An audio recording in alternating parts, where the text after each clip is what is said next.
This week's tip of the week, we have John Schuler, our sales application engineer, with us, and he's going to take us through a few tips to do high quality vane matching.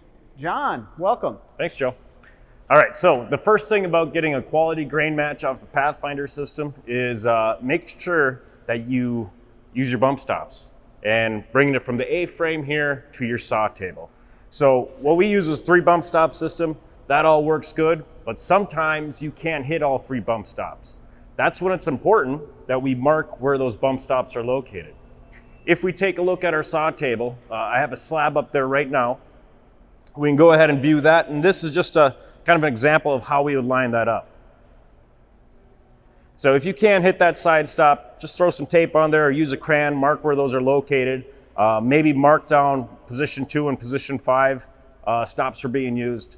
And that's another way from the programmer and whoever's loading the table to communicate where those things are getting placed.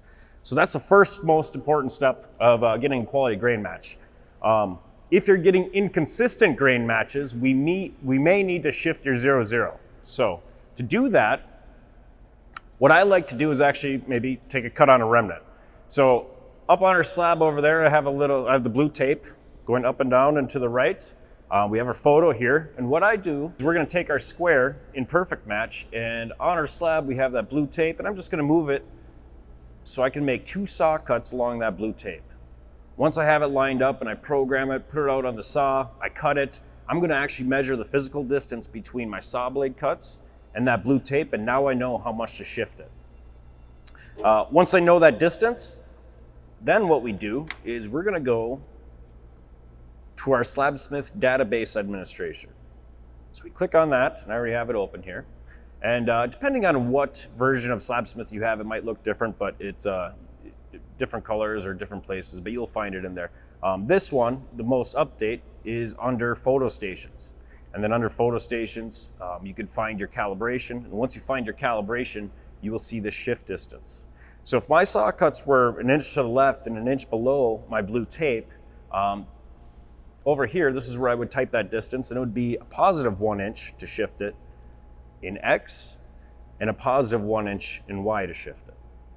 I apply that origin shift, and then from there on out, any perfect matches should be used with that shift distance. So, most important, make sure you load your table correctly. Second, if everything's coming consistently wrong, the same distance, then you need to apply that origin shift. If you have any troubles, feel free to call us as well. We have a support team and take it from there. Well, thank you, John, for all the tips. Again, if you need help, please give us a call. Our tech support department's here. We also have a copy of the Pathfinder manual out on our self-help website. Just search for the Pathfinder. It should pop right up.